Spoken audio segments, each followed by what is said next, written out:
Anda sudah melihat judul firman Tuhan yang mau saya sampaikan atau yang pagi hari ini akan saya berikan kepada Anda, ini adalah sesuatu yang baik untuk kehidupan Anda, khususnya orang-orang Kristen, jemaat Kristen atau umat-umat Tuhan yang saat ini sedang mendengarkan, menyaksikan live stream, yaitu mendapatkan yang lebih baik. Saya bacakan ada 4 perkataan inspiratif yang menggunakan kata lebih baik. Lebih baik sakit gigi daripada sakit hati. Lebih baik jomblo daripada galau. Lebih baik susah tidur atau memiliki penyakit yang dinamakan, kondisi yang dinamakan insomnia. Lebih baik susah tidur daripada nggak bisa bangun. Lebih baik ditertawakan karena belum menikah daripada tidak bisa tertawa setelah menikah. Mulai dari peringatan Paskah sampai dengan kebangkitan Yesus Kristus dan sampai Kamis kemarin kita memperingati hari kenaikan Kristus, semuanya sangatlah baik. Amin. Karena kita mengingat apa yang Kristus telah lakukan bagi kita, bagi umat-umat manusia. Namun ada yang lebih baik daripada itu, yang dikatakan Yesus untuk Anda dan saya, untuk para pengikut-pengikutnya. Mari kita melihat apa yang Yesus katakan kepada murid-muridnya. Kita akan melihat di dalam Injil Yohanes pasal yang ke-16. Yohanes 16.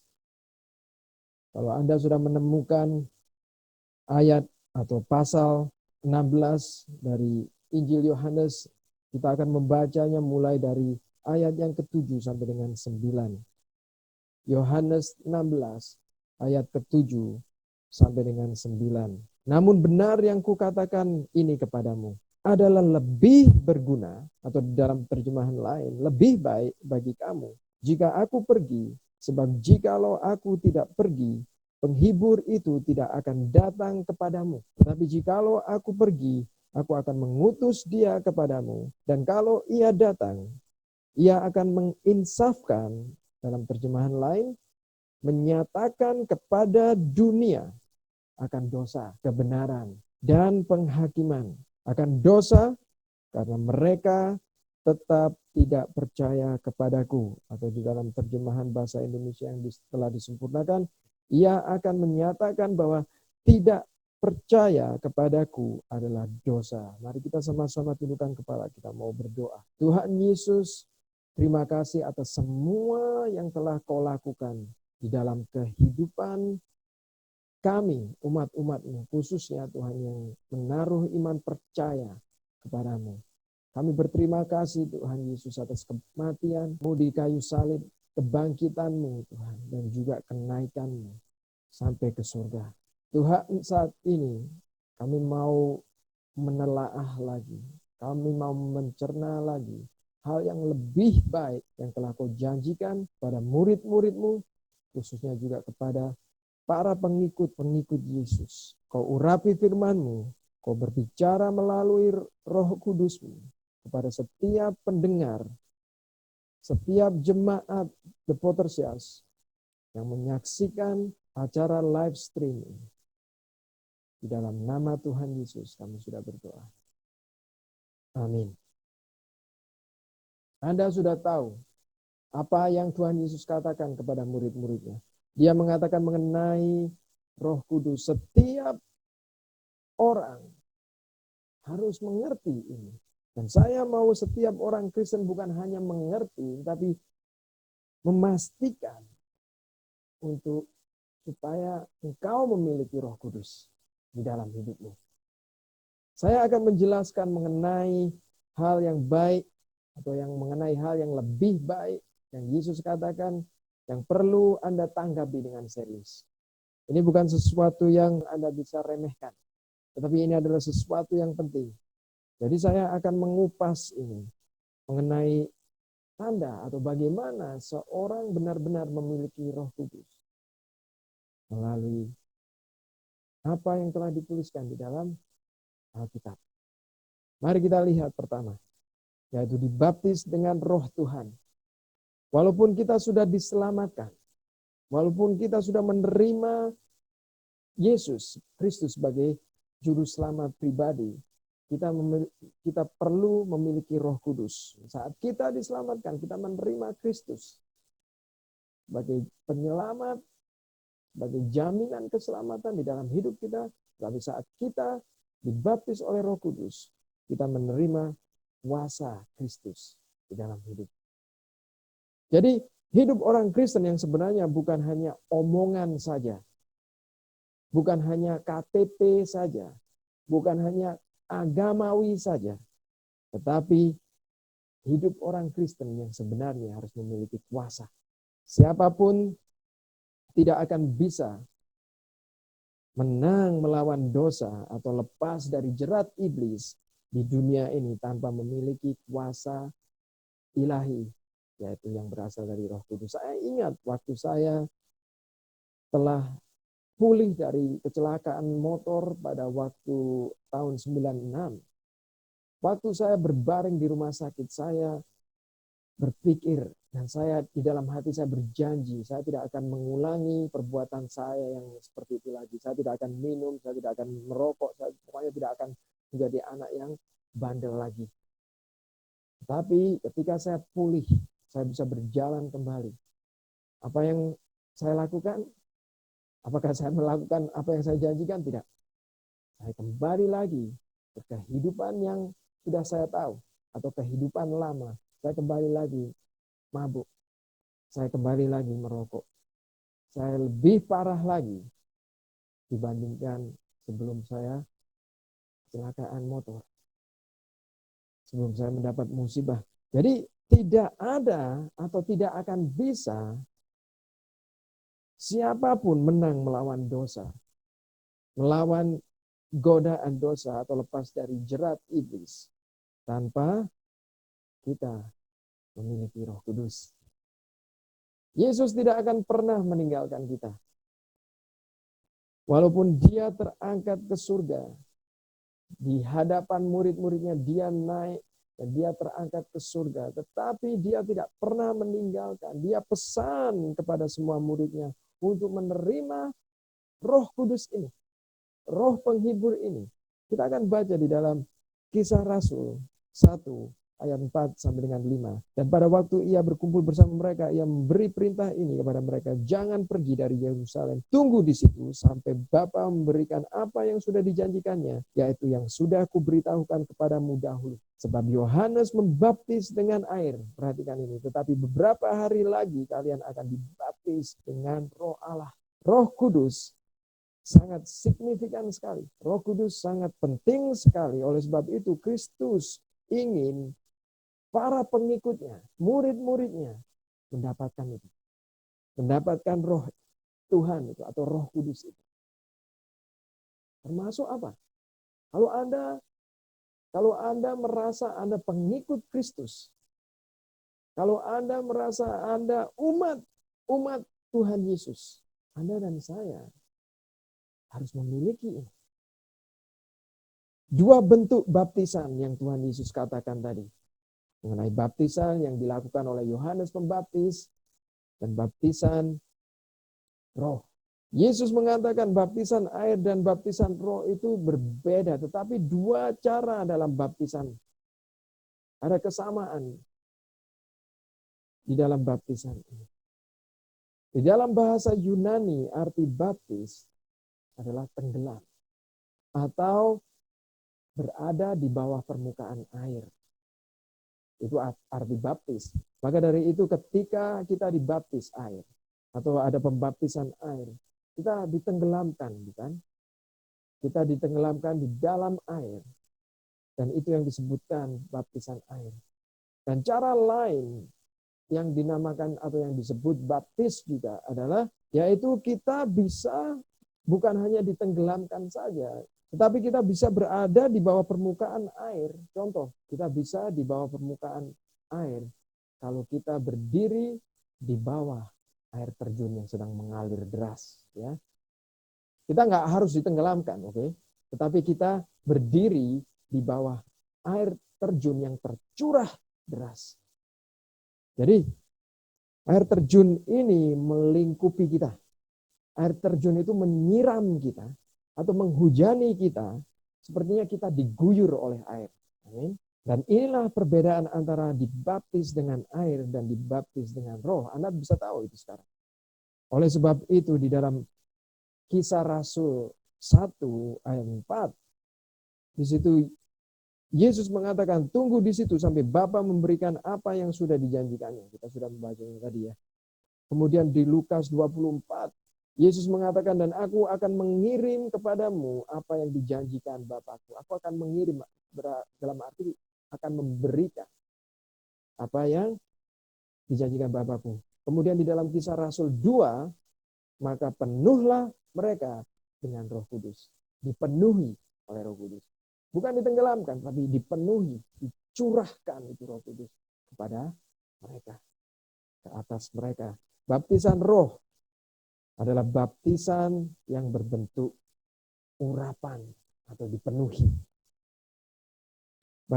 Bagi memenuhi bak mandi atau ember atau gelas. Saya mau Anda mengerti, karena ini penting sekali untuk Anda mengerti.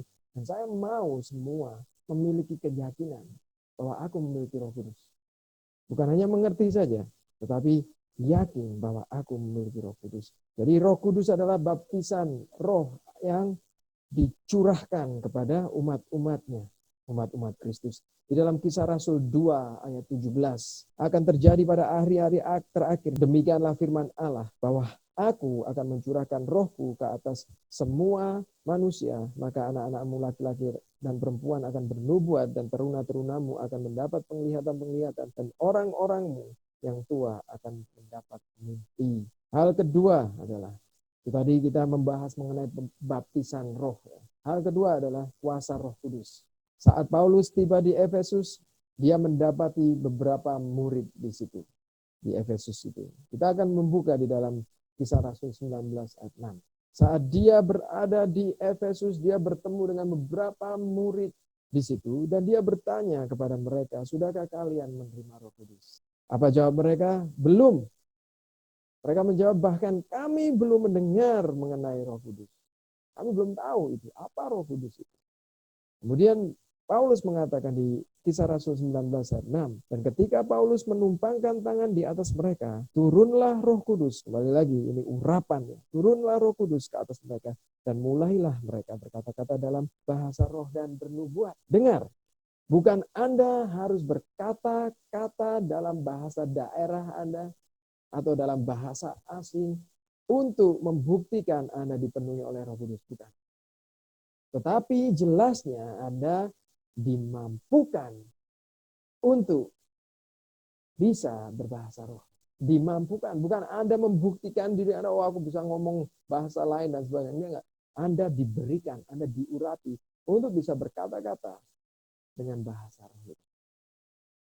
Saat Yesus membaptis kita dengan Roh Kudus, Dia memberi kita kuasa untuk berkata-kata kepada Allah. 1 Korintus 14 ayat 2.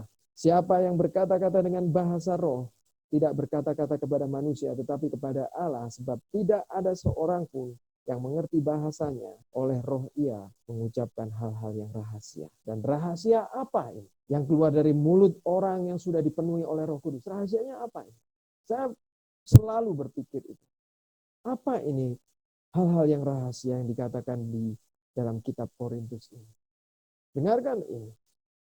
Setelah mulut orang yang dipenuhi oleh Roh Kudus, dia bisa berkata-kata, perkataan yang memuliakan Tuhan. Maka dari itu waktu kita beribadah di gereja, saat kita selesai berdoa, mari kita memuji Tuhan. Kita mulai memuji Tuhan. Kita mulai berkata-kata dengan roh. Dan itu yang dikatakan oleh firman Tuhan di dalam Yohanes 16 ayat 13 sampai dengan 15. Coba kita buka di dalam Yohanes 16 ayat 13-15. Orang yang dipenuhi oleh Roh Kudus adalah mereka yang bisa memuliakan nama Tuhan, memuliakan kebesaran Tuhan, memakai bahasa roh. Kita lihat ini, Yohanes 16 ayat 13 sampai dengan 15. Tetapi apabila ia datang, yaitu roh kebenaran, ia akan memimpin kamu ke dalam seluruh kebenaran, sebab ia tidak akan berkata-kata dari dirinya sendiri. Perhatikan, tetapi segala sesuatu yang didengarnya ialah yang akan dikatakannya, dan ia akan memberitahukan kepadamu hal-hal yang akan datang. Ia akan memuliakan aku, sebab ia akan memberitakan kepadamu apa yang diterimanya daripadaku. Segala sesuatu yang Bapa punya adalah aku punya. Sebab itu aku berkata, ia akan memberitakan kepadamu apa yang diterimanya daripadaku. Di Kisah Rasul 2 ayat 8 sampai dengan 10. Kalau Anda membacanya itu sendiri ya, Kisah Rasul 2 ayat 8 sampai dengan 10. Kita tahu bahwa Petrus waktu itu bersaksi. Waktu itu dia berkhotbah mengenai siapa itu, Tuhan Yesus Kristus. Dan kemudian di ayat 11, mereka mengucapkan tentang perbuatan-perbuatan besar yang dilakukan Allah. Di situ dikatakan. Dan kemudian di Kisah Rasul 10 ayat 46 juga sama. Sebab mereka mendengar orang-orang itu berkata-kata dalam bahasa roh dan memuliakan Allah. Dan inilah yang disebut oleh bahasa roh ini. Inilah yang disebut oleh hal-hal yang rahasia. Yang hanya bisa dimengerti Allah itu sendiri. Seperti yang dikatakan di 1 Korintus 14 ayat 2. Di situ dikatakan sebab tidak ada seorang pun yang mengerti bahasanya. Dan oleh roh ia mengucapkan hal-hal yang rahasia. Hanya yang mengerti adalah Allah Bapa itu sendiri. Jadi ketika kita mengucapkan, kalau kita memiliki bahasa roh, kita memuliakan dengan bahasa roh. Kita memuliakan, memuji Tuhan, menyembah Tuhan dengan bahasa roh. Dengan perkataan atau hal-hal yang rahasia ini. Memuliakan Allah. Dalam arti, orang ini bisa memuliakan, menyembah, memuji, bersaksi tentang kebesaran Tuhan. Begitu saja. Karena mereka telah diurapi oleh roh Tuhan. Maka oleh sebab itu roh itu meluap-luap keluar dan akhirnya mereka menyembah Tuhan dengan bahasa roh. Memuliakan nama Tuhan. Bersyukur kepadanya dengan bahasa. Itu garis besarnya. Jadi tanda sesuai dengan firman Tuhan bahwa seorang dibaptis atau telah dibaptis oleh Roh Kudus, mereka akan memiliki kuasa. Mereka akan memiliki kuasa. Mereka akan memiliki dominasi dalam hidupnya untuk apa? Untuk memuliakan, untuk memuji, untuk bersaksi tentang kebesaran Tuhan. Kalau ada orang yang masih ragu, masih malu, masih takut, atau orang yang masih malas, atau hanya ada orang yang cuma berpura-pura saja ya, nggak enak ya semua berbahasa roh, aku sendiri masa diam. Tapi ada orang yang nggak peduli walaupun mereka berbahasa roh, mereka diam aja nggak peduli. Ada orang yang hanya tidak begitu tertarik dengan Roh Kudus ini. Dan banyak juga orang-orang Kristen yang sekarang tidak percaya sama sekali dengan bahasa roh, dengan Roh Kudus. Dan ini sangat disayangkan, bukan? Orang yang memiliki Roh Kudus, mereka mendapatkan apa yang dikatakan kuasa Kristus di dalam diri atau di dalam hidup. Mereka memiliki dominasi di dalam hidupnya untuk memuliakan, memuji, bersaksi tentang kebesaran Tuhan. Di dalam Kisah Rasul 1 ayat 8.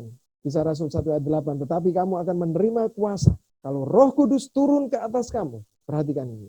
Dan kamu akan menjadi saksiku di Yerusalem dan di seluruh Yudea dan di Samaria sampai ke ujung bumi. Jika Roh Kudus turun ke atas kamu dan kamu akan menjadi saksiku. Ketika Roh Kudus turun dan murid Tuhan Yesus dipenuhi di ruang atas, Apa yang terjadi? Petrus menjadi saksi pertama. Kan?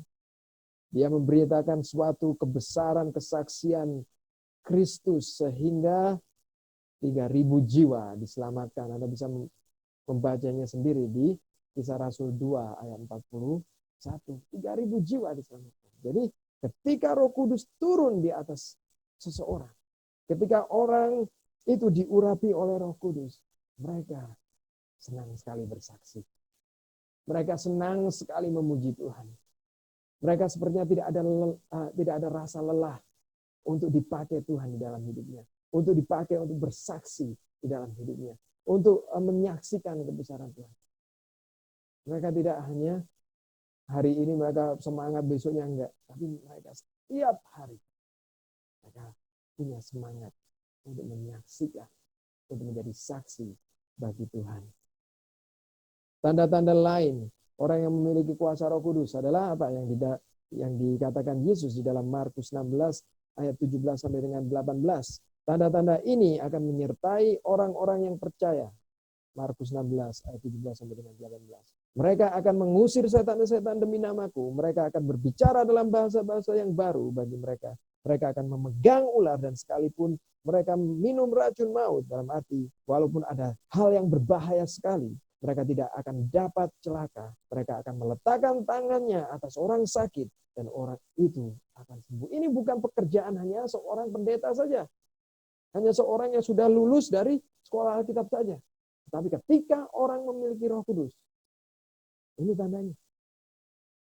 Mereka bisa berdoa, menumpangkan tangan atas orang sakit dan orang itu akan sembuh. Mengusir roh-roh jahat. Luar biasa, kita memiliki kuasa.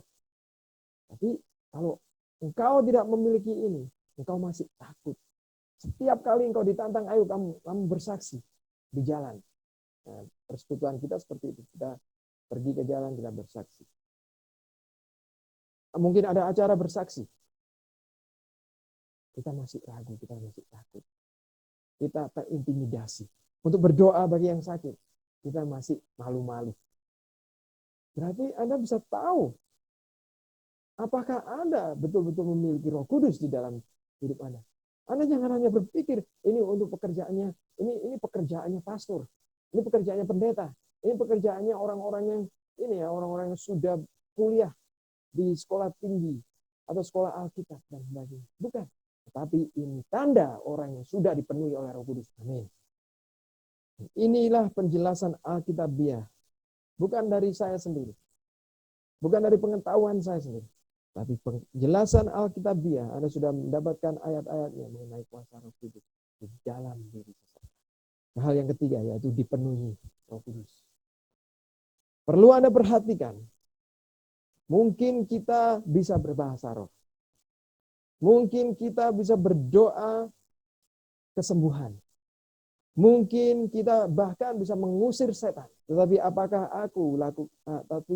yang aku lakukan ini hanya karena formalitas? Apakah yang aku lakukan ini hanyalah sekedar formalitas?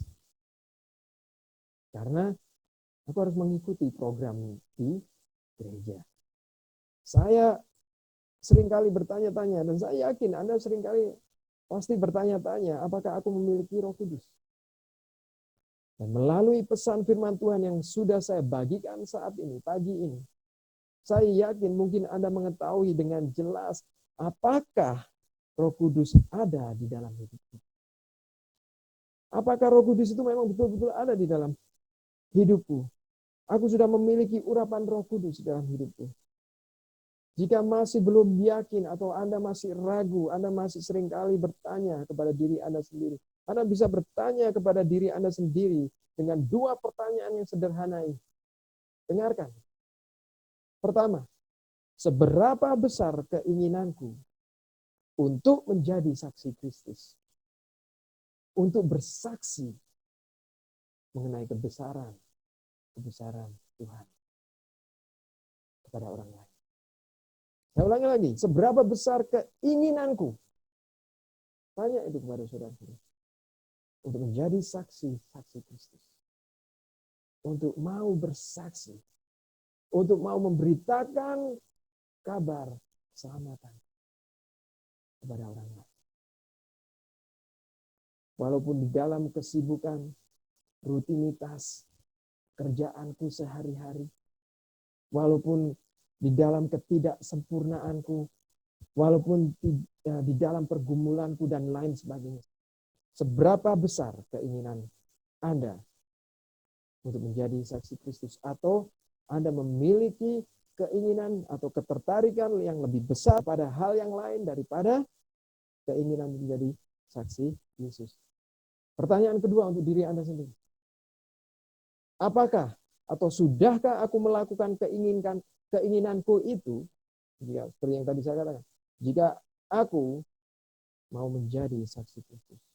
Apakah atau sudahkah aku melakukan keinginanku untuk menjadi saksi Kristus? Sudahkah Anda melakukan itu saat ini? Walaupun Anda sibuk bekerja, walaupun Anda memiliki pergumulan penuh dengan ketidaksempurnaan, tapi apakah Anda saat ini sudah melakukan keinginan untuk menjadi saksi Kristus? Setia dan berkomitmen dalam hal-hal yang kecil. Sudahkah Anda melakukan? Setia dan berkomitmen ya. Bersediakah aku melakukan bahkan sampai aku harus meninggalkan kenyamananku? Bahkan aku harus mengorbankan segala-galanya. Itu pertanyaan yang Anda harus tanya. Kadang-kadang kalau kita berpikir atau kita ragu, apakah aku punya Roh Kudus, Roh Tuhan di dalam hidup? Saya yakin dua pertanyaan yang sederhana itu bisa membantu Anda dalam meneliti benar posisi Roh Kudus di dalam diri Anda. Saya yakin itu. Hidup penuh dengan Roh Kudus adalah hidup yang benar-benar terkunci.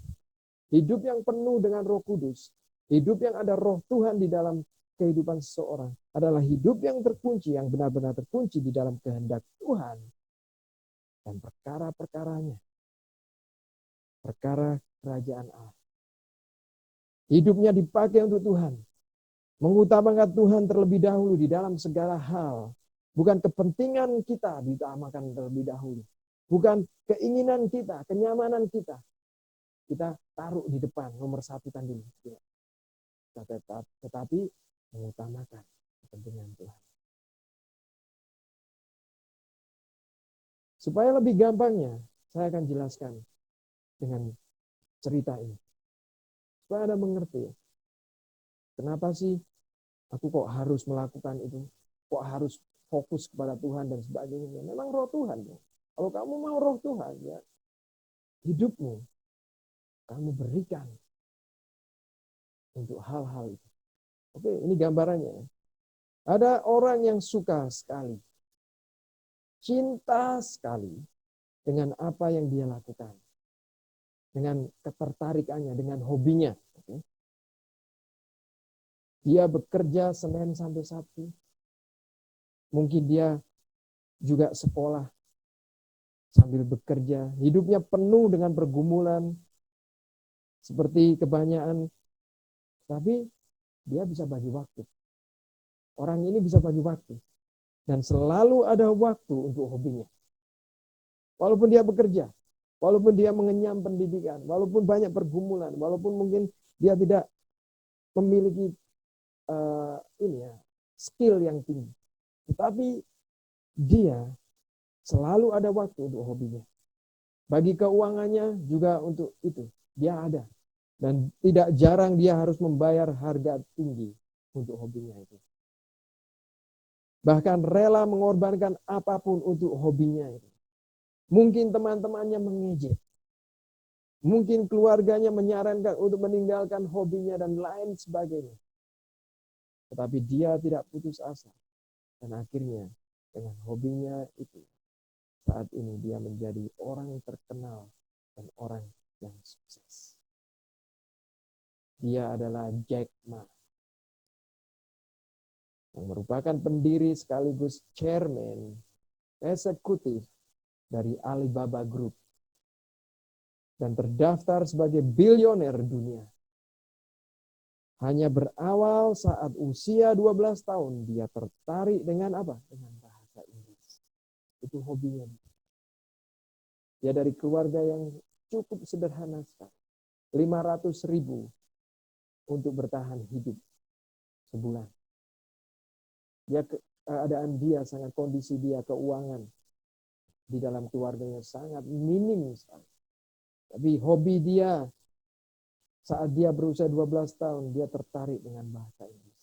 Kita tahu bahwa di Cina adalah negara yang menentang keras pengaruh-pengaruh barat sampai saat ini. Saya yakin pada waktu itu bukan hal yang mudah ya untuk mengakses bahasa Inggris bagi Jack. Bahkan mungkin orang tuanya memarahi dia. Bahkan mungkin teman-temannya mengejek dia. Tapi bagi dia itu adalah hal yang aku senangi. Itu adalah hal yang aku tertarik. Itu adalah hobiku. Dan inilah hobi Jack Ma. Bukan sesuatu yang diminati kebanyakan populasi di China. Tapi lihat, dia berikan. Dia utamakan itu hobinya. Lebih dari pergumulannya. Latar belakang hidupnya. Kemiskinannya. Ketidakmampuannya. Apapun itu. Tapi dia taruh itu pertama. Dia rela walaupun harus membayar harga yang besar untuk hobinya. Anda bisa melakukan hal seperti kisah Jack Ma untuk kerajaan Allah. Untuk memiliki Roh Kudus, kehidupan kita harus dikosongkan untuk dipenuhi. Nggak mungkin hidup kita sudah full dengan keinginan kita, keinginan daging kita, keinginan dunia kita. Anda masih mau Roh Kudus. Mungkin kata takaran cuma sedikit kan? Untuk dipenuhi penuh hidup kita harus dikosongkan. Jack Ma sekalipun warga negara Cina, tapi dia memberikan dirinya kepada pengaruh barat. Jadi walaupun dia orang Cina, tapi budaya Cinanya, ngomong bahasanya, dia harus mengorbankan ini semua. Khususnya waktu dia belajar bahasa Inggris. Dia bergaul dengan orang bule pada waktu itu.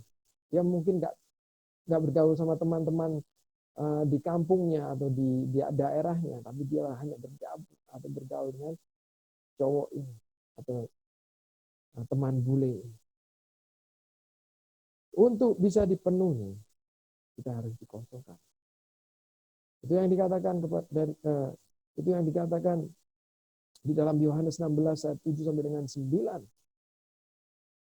Dari ayat bacaan kita, itu sebabnya dikatakan, namun benar yang kukatakan ini kepadamu adalah lebih berguna, lebih baik bagi kamu jika aku pergi. Sebab jikalau aku tidak pergi, penghibur itu tidak akan datang kepadamu. Tapi jikalau aku pergi, aku akan mengutus dia kepadamu.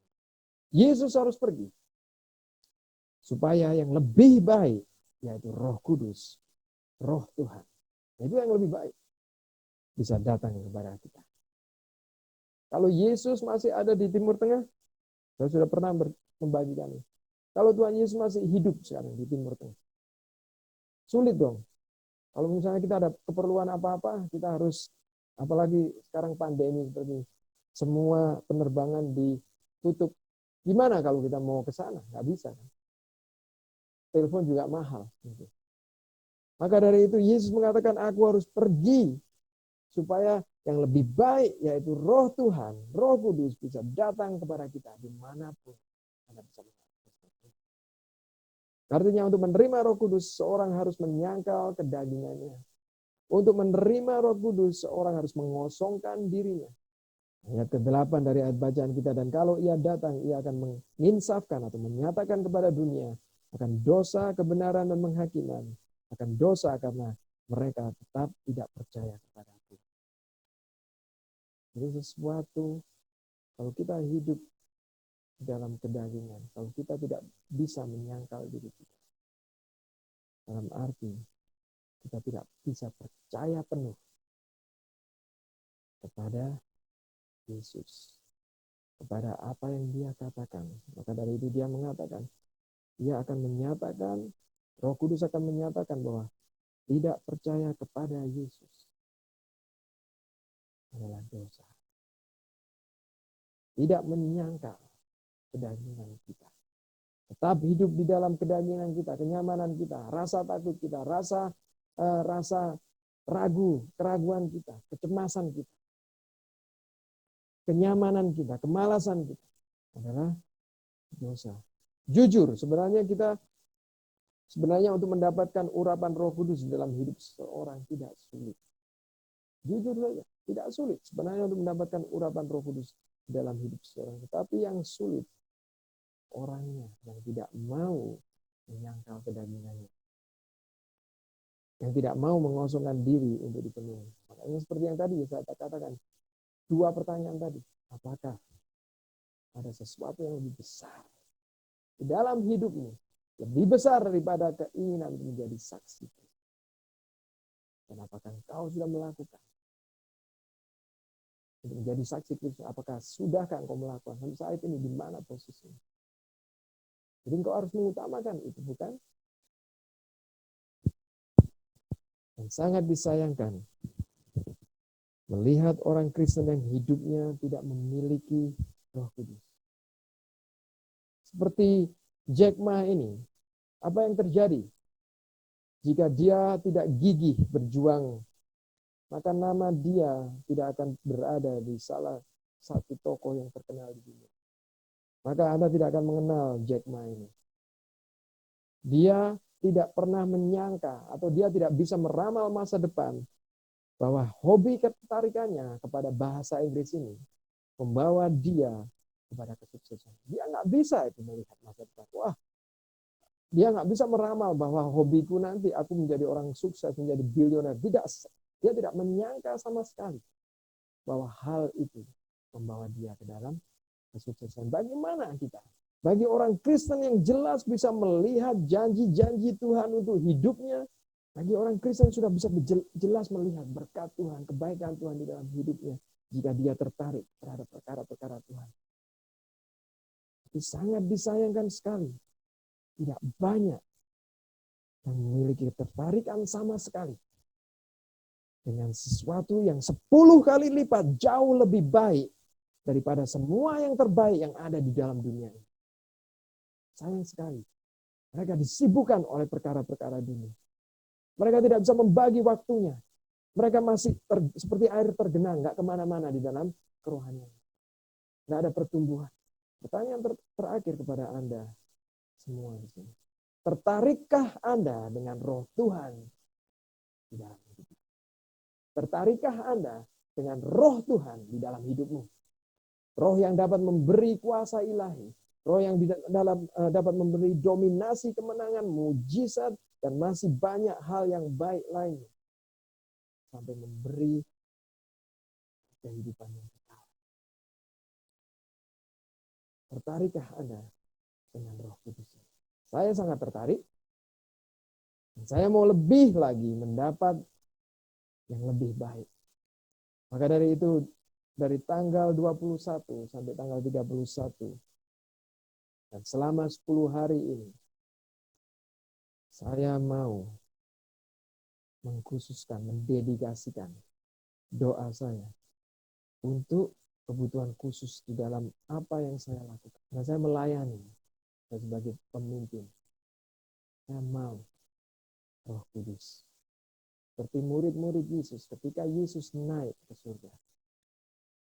Yesus menyuruh untuk mereka tinggal 10 hari. Untuk genap 50 hari yang dinamakan hari Pentakosta. Mana 10 hari itu mereka berdoa untuk melihat kuasa Tuhan dinyatakan. Untuk menerima Roh Kudus dinyatakan. Itu untuk saya sendiri, saya tidak tahu dengan Anda. Kalau Anda mau bergabung seperti murid-murid Yesus yang bergabung, doa. Kita ada doa pagi, hari Senin, hari Rabu, dan hari Jumat. Datang. Walaupun kita tidak datang setiap hari, tapi datang doa. Minta kuasa Roh Kudus ini untuk hidup Anda. Minta di dalam doamu, sungguh-sungguh, supaya ada urapan Roh Kudus yang lebih lagi di dalam hidup Anda. Saya mau itu di dalam hidup saya. Supaya di akhir zaman ini saya dipenuhi lebih lagi, yang lebih baik. Mari kita tundukkan kepala. Mendapatkan yang lebih baik. Saya mengundang setiap orang di tempat ini yang belum menerima Kristus sebagai juru selamat pribadi. Itu langkah pertama sebelum Anda menerima Roh Tuhan dan menerima kuasa Roh Kudus ini dalam hidup. Izinkanlah saya menawarkan ini, hal keselamatan, jaminan keselamatan yang berada di dalam Kristus Yesus untuk hidupmu. Jika Anda mau menerima Kristus dalam hidupmu, jangan lupa setelah Anda berdoa, dan saya akan memimpin Anda di dalam doa, Anda bisa melihat nomor yang tertera di layar Anda. Hubungi nomor itu. Beri nama Anda, dan mungkin ada kebutuhan doa yang khusus, dan kami dengan senang hati akan mendoakan. Bagi Anda yang mau menerima Kristus sebagai juru selamat pribadi, kematiannya, kebangkitannya, dan kenaikannya membuktikan bahwa Yesus memiliki kuasa yang mengalahkan kematian. Kalau itu Anda mau menyerahkan hidup Anda kepada Tuhan Yesus Kristus, mari kita sama-sama berdoa dan Anda mengikuti doa saya. Tuhan Yesus, aku mau saat ini dilahirkan kembali. Aku mau menerima Kristus dalam hidupku sebagai juru selamat hidupku, untuk memimpin langkah perjalananku, perjalanan hidup ini sampai kepada akhirnya, yaitu kehidupan yang kekal. Aku percaya bahwa Engkau telah mati dan bangkit untuk menebus dosa-dosaku. Dan saat ini ampunilah dosaku, pulihkan hidupku, supaya aku berjalan di dalam jalan yang terang, supaya aku bisa menjadi saksi bagi yang lain. Terima kasih Yesus. Mengucapkan semuanya di dalam nama Tuhan Yesus. Amin. Para jemaat, saya mendorong Anda atau setiap pendengar yang mendengar firman Tuhan atau mendengarkan saya mendorong Anda, khususkan minggu ini atau minggu ke depan ini, dengan untuk dipenuhi lagi, untuk meminta lagi, untuk top up lagi. Seperti kita top up data kita ya, kita top up lagi Roh Kudus. Minta kepada Tuhan Yesus Kristus, Tuhan, aku minta untuk aku bisa merasakan Roh Kudus ini, supaya ada kuasa Roh Kudus dalam hidupku. Dan saya mau Anda mengalami hal itu, karena hanya saya saja yang mau Anda mengalami hal itu sendiri. Waktu seperti ini, PSBB seperti ini, jangan Anda menyibukkan sendiri. Anda yang masih diliburkan adalah waktu yang terbaik untuk mendapatkan kuasa Roh Kudus. Lihatlah, motivasi dirimu untuk setiap harinya meminta Roh Kudus. Saya akan berdoa supaya Anda diberi kekuatan. Mari kita sama-sama berdoa supaya Anda bisa memiliki suatu ketertarikan yang bisa menjalankan doa selama beberapa hari ke depan sampai dengan 10 hari setelah kenaikan Yesus Kristus dan mengalami Roh Kudus. Mari kita berdoa, percaya sama Tuhan, motivasi dirimu untuk mau Roh Kudus berada di dalam.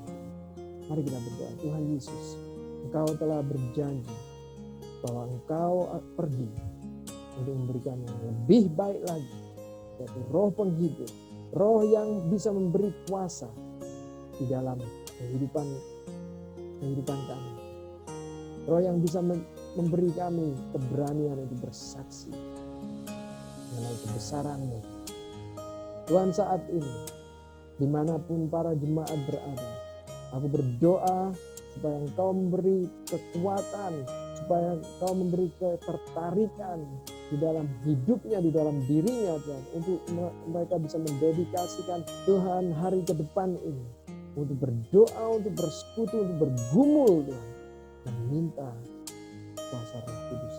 Biarlah urapan Roh Kudus tercurah di dalam setiap pribadi yang mau menjalankan ini, yang mau mendisiplinkan ini di dalam doa pagi, dimanapun Tuhan mereka berada. Mereka akan membagi waktu walaupun mereka sibuk di dalam bekerja. Mereka akan memberikan waktu yang khusus untuk menerima urapan ini. Untuk kau beri urapan Roh Kudus. Tuhan, pakai Tuhan firman-Mu ini menjadi sesuatu yang nyata. Menjadi suatu kekuatan dan dorongan bagi jemaat, bagi orang-orang yang mendengar. Supaya mereka memiliki Roh Kudus. Di akhir zaman, supaya kuasa-Mu dinyatakan dan kesaksian-Mu dikumandangkan. Dan supaya orang-orang mendengar keselamatan ini, mendengar Injil dan mereka boleh diselamatkan. Nama-Mu boleh dipermuliakan. Terima kasih Tuhan. Kau beri kemampuan Tuhan pada setiap orang yang mendengarnya untuk mau diurapi oleh Roh Kudus. Kami percaya dan kami alaskan dalam nama Tuhan Yesus. Amin. Tuhan memberkati, kita akan bertemu lagi pada sore hari nanti. Amen.